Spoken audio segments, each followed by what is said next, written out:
Dahil sa karanasan nila noong unang pagtawid sa sapa, kung kaya't naging madali na para sa kanila ang paggawa ng balsa, gamit ang mga materyales sa paligid na may kakayahang lumutang sa tubig. Sa pagsapit ng 7:00 ng umaga, nagawa na nilang ipagpatuloy ang kanilang paglalakbay patungong kabilang ibayo. Wala sila noong pag-aalala sa mga nilalang na maaari nilang makasalubong sa daan, gawa ng nakahanda sila pagdating sa mga kataw at iba pang engkantong tubig. Bagaman may mga nilalang silang iniiwasan sa sapa, hindi naman nila yun pinapansin, gawa ng malinis ang presensya sa lugar. Sa pagdating nila sa pinakagitna ng sapa, may mga nakikita silang mga ahas na nilalang na animoy pumapaikot-ikot sa kanilang mga balsa.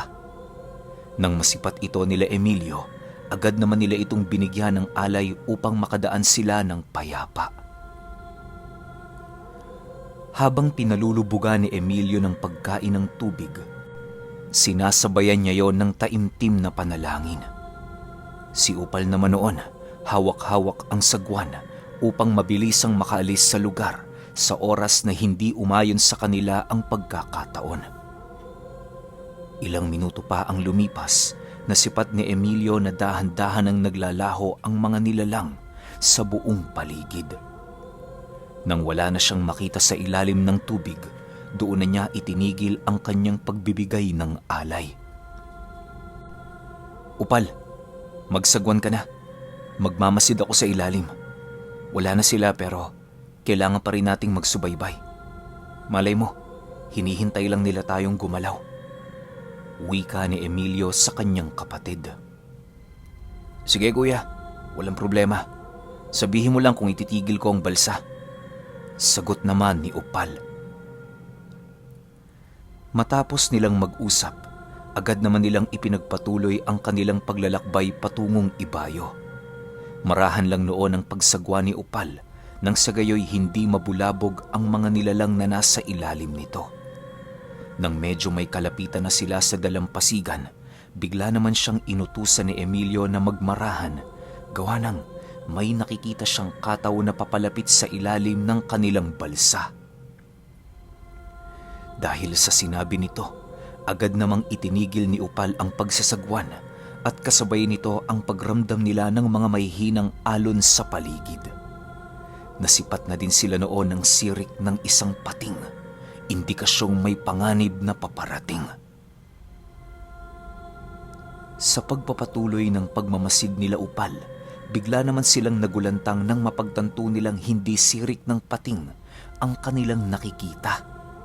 Kung titingnan mo ito sa malayo ay mapagkakamalan mo itong pating, subalit kapag tinitigan mo yon, doon mo makikitang may isang kataw na kumokontrol ng sirik na yon na nasa ilalim ng tubig. Kung hindi nagkakamali noon sila Emilio, maaaring ang kataw na kanilang nakita ay isang syokoy. Kadalasan kasing gumagamit ng sirik ng hayop ang mga ganitong uri ng nilalang upang makuha ang atensyon ng kanilang kalaban. Umaatake din yun sa likod ng kanilang biktima, na siya namang ikinaalerto ng husto nila Emilio. Maya-maya pa, laking gulat na lamang nila nang maramdaman nila ang isang syokoy na papalapit sa likurang bahagi kung saan sila nakatingin. Inaasahan na nilang gagawin ito ng mga nilalang, kung kaya't agad namang sinenyasan ni Emilio ang kanyang kapatid na ihanda ang sagwan na kanyang tangan.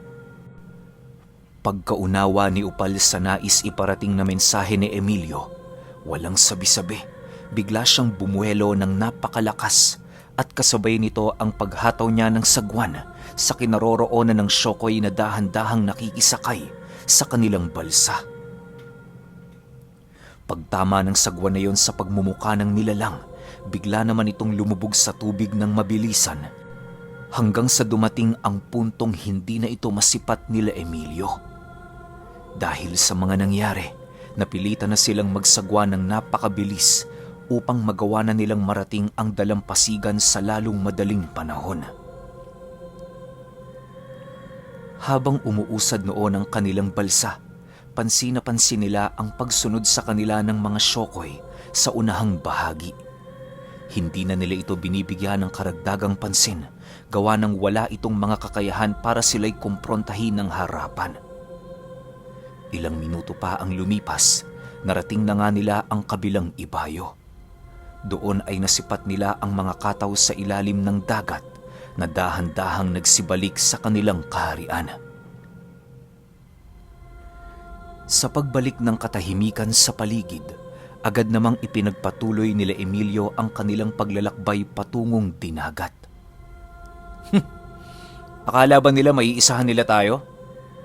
Wika ni Emilio habang sila'y naglalakad. Kaya nga kuya, anong tingin nila sa atin? Mga mangmang? Sagot naman ng kanyang kapatid. Ilang oras pa ang lumipas, tuluyan na nga silang nakalayo sa sapa. Kasalukuyan sila noong nagpapahinga sa isang maliit na burol kung saan merong isang punong hindi kalakihan sa itaas nito.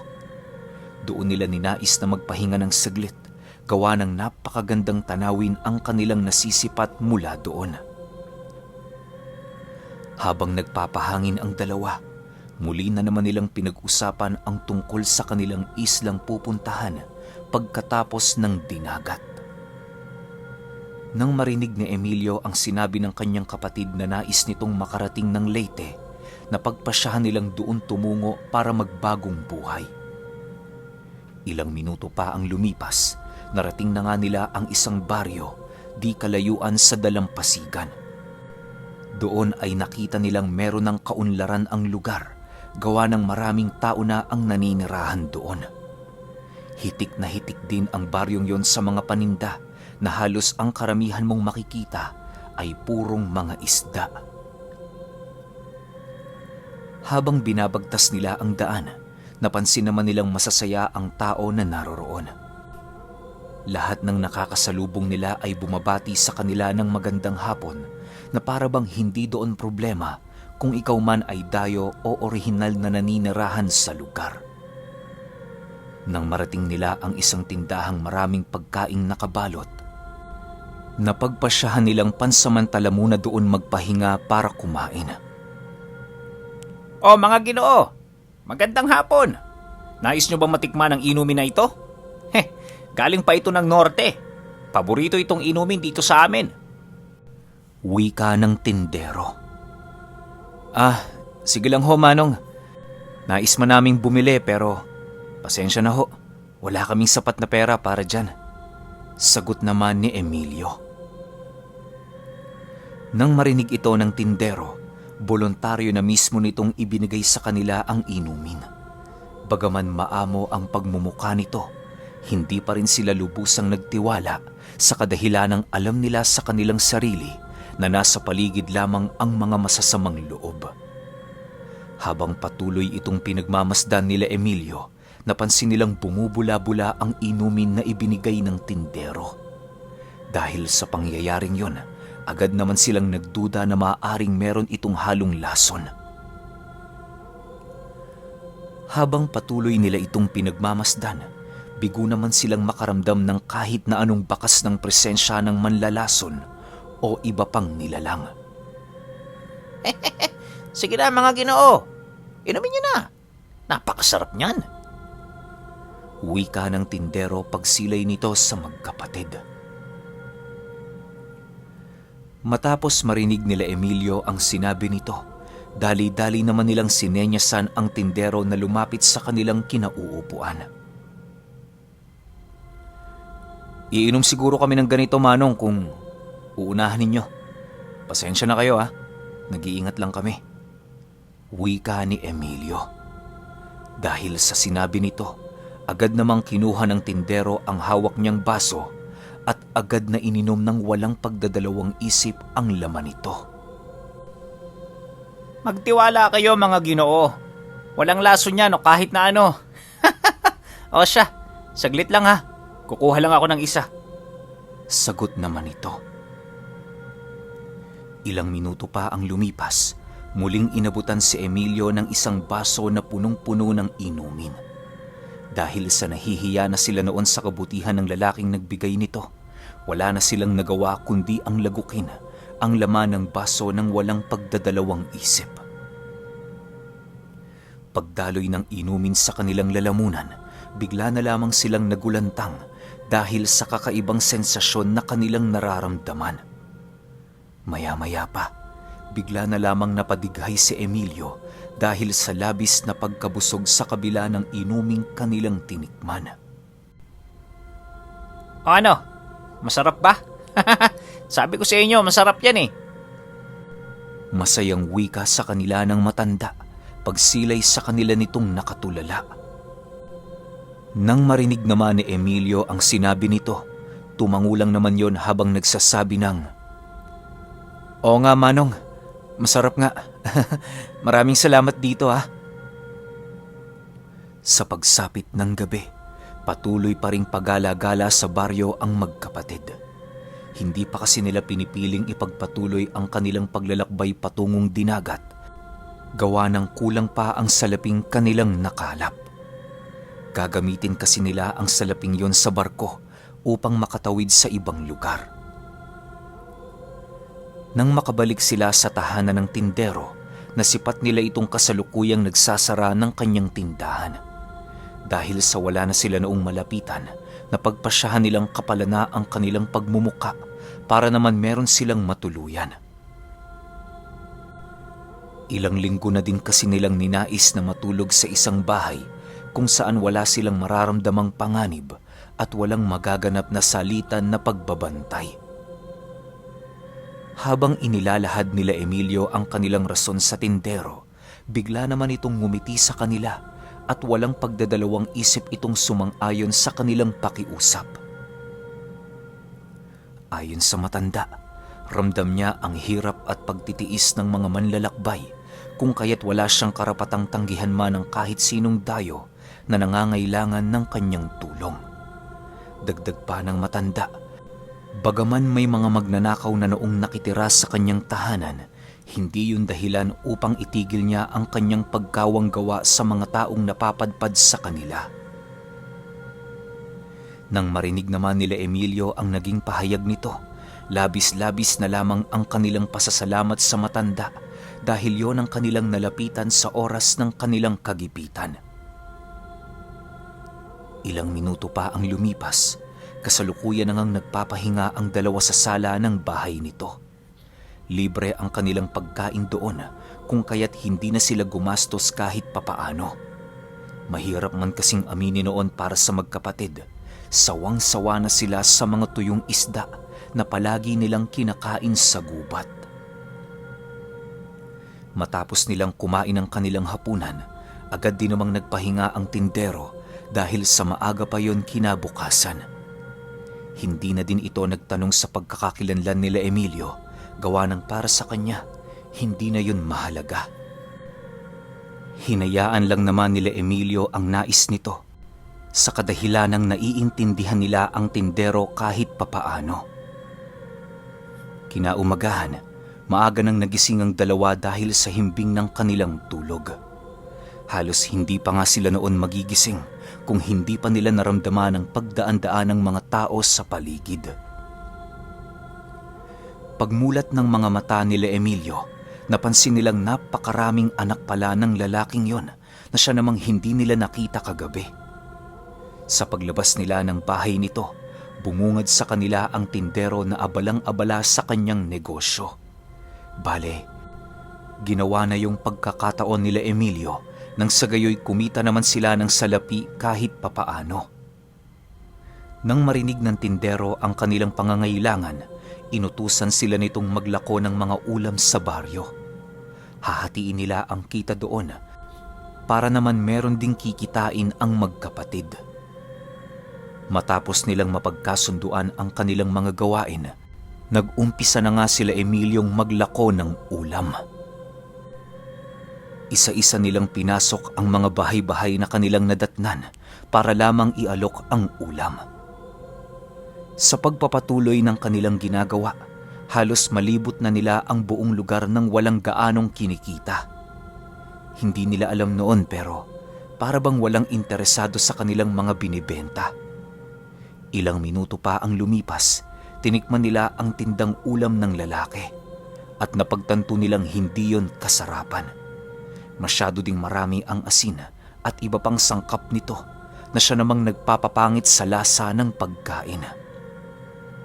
Nang mapagtanto nilang wala namang interesado sa kanilang nilalako, ninais nilang bumalik na sa tindahan ng matanda upang ilahad ang mga bagay-bagay na kanilang nalaman. "Manong, mawalang galang na ho ah. Pero parang hindi ho mabibenta tong mga ulam na pinapalako ninyo. Masyado kasing maalat eh." Wika ni Emilio paglapit niya sa tindero.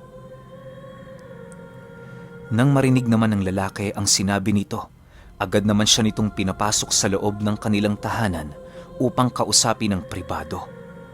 Sumunod na dinoon si Upal para naman kahit papaano'y magawa niyang malaman ang pag-uusap ng tindero at ng kanyang nakatatandang kapatid. Pagdating nila noon sa sala, niyaya naman silang umupo ng lalaki para mag-usap ng formal. Maya-maya pa, bigla namang nanlaki ang mga mata nila Emilio nang marinig nilang magwika ang lalaki ng, "Pasensya na kayo mga Ginoo.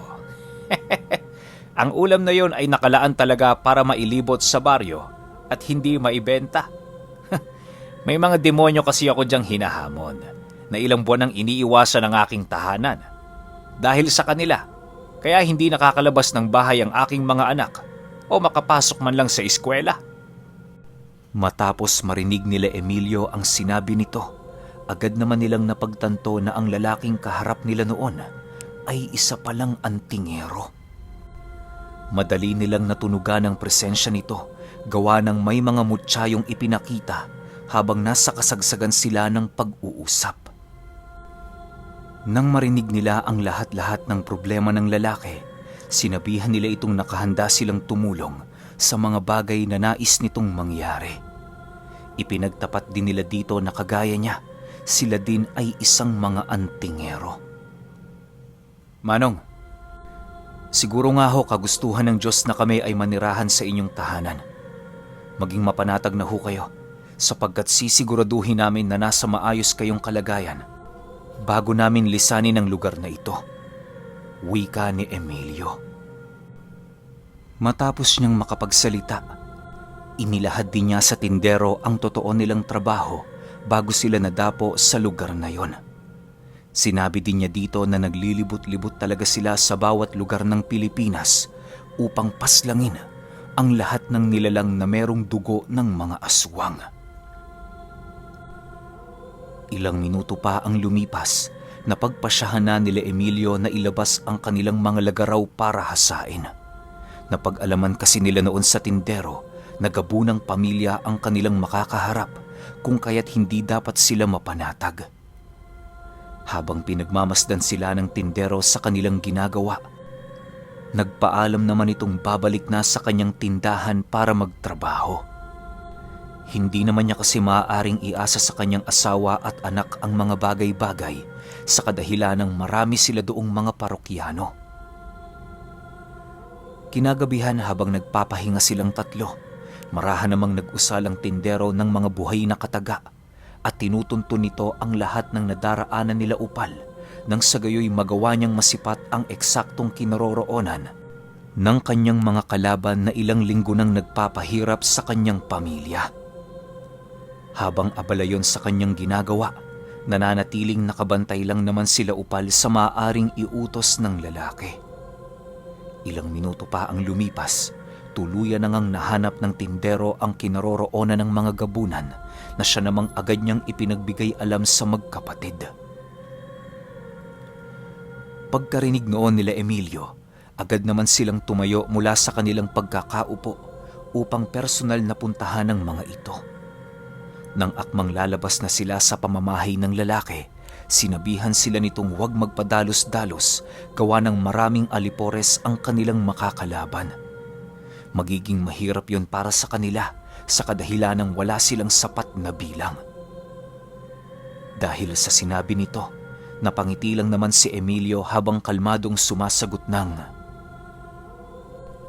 Huwag ho kayong mag-alala. Ano man ang mangyari sa aming dalawa, sinisigurado naming labas ka na at ang iyong pamilya. Maghintay ka lang dyan. Babalik din kami maya-maya. Matapos makapagsalita ni Emilio, agad naman silang lumabas ni Upal sa bahay nito ng walang imik. Hindi na nila sinagot ang lahat ng sinabi sa kanila ng tindero, gawa ng paniguradong mahaba lang naman ang kanilang magiging usapan. Kahit ilang ulit kasi nila noong ipaliwanag dito ang kanilang kakayahan, tila ba hindi ito naniniwala. Ilang minuto pa ang lumipas, kasalukuyan nang binabagtas nila Upal ang daan patungo sa bahay ng nasabing gabunan. Tanging lagaraw at mutya lang naman noon ang kanilang tangan na siya namang alam nilang sapat na para sa magaganap na labanan. Iniwasan na din nila noong magdala ng kahit na anong libreta o talandro, gawa ng karamihan sa mga ito ay nawawala kapag nahaharap sila sa isang seryosong labanan. Sa pagpapatuloy ng paglalakad nila Emilio, labis-labis naman ang kanilang pagtataka dahil wala silang gaanong nakikitang taong gumagala sa sentro ng baryo. Animoy ang mga tao sa lugar na yon ay labis ang pagkatakot sa gabunan na para bang wala silang kakayahan upang ito ay malabanan. Ilang minuto pa ang lumipas, narating na nga nila ang lugar na sinasabi ng tindero. Doon ay nakita nila ang isang tahanang medyo may kalakihan na halos wala ni isang gaserang nakasindi sa kahit saang parte. Dahil sa kanilang mga nasilayan, doon napagtanto nila Emilio na lehitimo ngang aswang ang pamilya na nakatira sa bahay na yon. Maya-maya pa, bigla namang nabaling ang kanilang atensyon sa isang bintana ng bahay nang makasilay sila ng isang taong nagsasara ng bintana nito. Meron itong dalang maliit na gasera na mabilisan din naman itong pinatay pagsilay nito kay Emilio. Sa pagpapatuloy ng kanilang pagmamasid sa paligid, nasipat nila ang isang lalaking naglalakad galing sa likurang bahagi ng tahanang kanilang pinagmamatyagan. Pagharap ng lalaking yon sa kanilang kinaroroonan, bigla naman itong tumitig sa kanila ng napakasama habang nananatiling walang imik. "Magandang gabi sa'yo. Maaari bang makatuloy kami kahit sa bakuran man lang ng bahay mo?" Bungad na wika ni Emilio sa lalaki. Nang marinig naman ng lalaking yon ang kanyang sinabi, agad naman itong binuksan ang pinto ng kanilang bakuran at walang pagdadalawang isip na sinenyasan sila Emilio na pumasok. "Oh, nandito na kayo. Ano ba ang kailangan ninyo? Hindi na ba pwedeng ipagpabukas ang pakay ninyo?" Kalmadong sagot sa kanila ng lalaki. "Hindi na eh. Mahalaga kasi ang bagay na ito. Meron kasing nag-utos sa amin na singilin na kayo sa inyong mga utang. Masyado na kayo dito nakakagambala sa baryo. Kaya naman panahon na para naman kayo'y manahimik." Sagot naman dito ni Emilio. Dahil sa sinabi nito, bigla namang humalakhak ng napakalakas ang lalaking yon na para bang isang biro lamang para sa kanya ang sinabi ng nakatatandang kapatid ni Upal. Maya-maya pa, bigla namang nasipat nila ang pagbukas ng pintuan ng bahay at kasabay nito ang pagsilabasan ng iilang kalalakihan na nakatitig din sa kanila ng masama. Nang masipat nila ang mga panauhing yon, marahan namang napaatras sila Upal upang magkaroon ng isang angkop na distansya sa mga ito. Sa pagpapatuloy ng ganoong kaganapan, nananatili lang naman silang kalmado kahit sila'y napapaligiran na ng mga gabunan. Hindi na muna binunot nila Emilio ang kanilang mga lagaraw upang sorpresahin ang mga ito sa kanilang kayang gawin. Ilang minuto pa ang lumipas, bigla namang nabaling ang kanilang atensyon sa likurang bahagi ng kanilang kinaroroonan nang marinig nilang sumigaw ang tindero ng, "Emilio! Upal! Umatras kayo! Huwag kayong pumasok ng husto sa kanilang bakuran!" Matapos marinig nila Emilio ang sinabi nito, dahan-dahan naman silang umatras upang tugunin ang sinabi ng tindero. Nang makalapit na sila rito, Agad naman sila nitong kinausap ukol sa sitwasyong kanilang kinakaharap. Habang nagsasalita ang taong yon, kitang-kita nila Upal ang labis nitong pagkabahala at takot sa mga gabunan. Ilang beses ho ba naming sasabihin sa inyo? Kayang-kaya namin sila. Pwede ka namang umuwi na eh. Dadalhan ka na lang namin ng magandang balita maya-maya. Wika ni Emilio. Kumalma lang ho kayo, Manong. Hindi naman kami mapapasubo kung alam naming hindi namin sila kaya eh. Huwag ho kayo mag-alala. Gawain na talaga namin to ni Kuya. Dagdag pa ni Upal. Kasabay ng pagwika nito ay siya namang pagbunot ni Emilio ng kanyang lagaraw at buong lakas yung itinarak sa lupang kanyang kinatatayuan. Okay, yung 20 siguro mamayang hapon na, no? Siguro mga alas 5, alas 6. Hindi ko masabi, hindi ako bibigyan ng oras pero mga ganong oras, bigla na lang siyang lalapag. Yun lang. Abangan nyo na kasi malamang sa malamang next episode nito, tagaan na naman. Kaya nga, mananaga ng mga aswang yung title natin, di ba? Excited na ako na mapakinggan nyo at excited na rin ako na ikwento ito sa inyo. Yun lang. Salamat.